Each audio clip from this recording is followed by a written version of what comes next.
Hello বন্ধুরা, আজকে আমরা জানবো পৃথিবীর সবচেয়ে জনপ্রিয় সুপার হিরোদের একজন স্পাইডারম্যানকে নিয়ে। তুমি কি জানো স্পাইডারম্যানের পিছনে লুকিয়ে আছে এক দারুণ দুঃখের গল্প? চলো শুরু করা যাক। স্পাইডারম্যানের আসল নাম পিটার পার্কার। সে প্রথম দেখা দেয় 1962 সালে অ্যামাজন ফ্যান্টাসি কমিকে।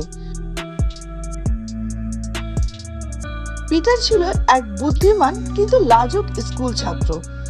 একদিন সে একটি রেডিও অ্যাক্টিভ মাকড়সার কামড় খায়, আর তখনই তার শরীরে আশ্চর্য সব পরিবর্তন শুরু হয়। সে পায় দেয়ালে হাঁটার ক্ষমতা, সুপার রিফ্লেক্স আর স্পাইডার সেন্স।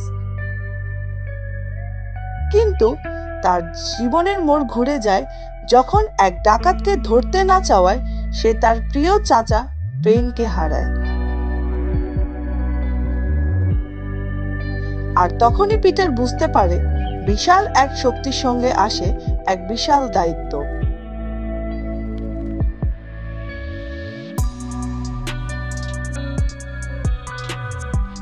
স্পাইডারম্যান শুধু মারামারি করে না, সে নিজের ওয়েব শুটার বানায়, যার মাধ্যমে সে জালে দুলে চলে শহরের মাঝে। তার বিখ্যাত কিছু শত্রু হলো green goblin, doctor octopus, venom আর ইলেকট্রো স্যান্ডম্যান, আরো অনেকে। তবে মজার ব্যাপার হলো পিটার পার্কার একমাত্র স্পাইডারম্যান না, আছে Miles Morales, spider Gwen, spider punk, spider noir, এমনকি স্পাইডার পিট পর্যন্ত। তিনজন অভিনেতা স্পাইডারম্যান চরিত্রে অভিনয় করেছেন: টবি ম্যাগুয়ার, অ্যান্ড্রু গারফিল্ড আর টম হল্যান্ড। তাদের তিনজনকে একসাথে দেখা গেছে নো ওয়ে হোম মুভিতে, যা ফ্যানদের চোখে জল এনে দেয়।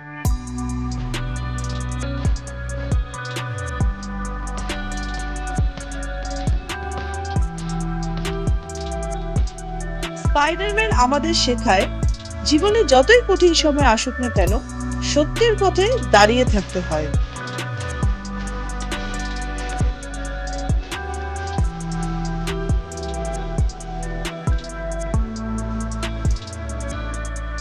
তোমার প্রিয় স্পাইডারম্যান কোনটা?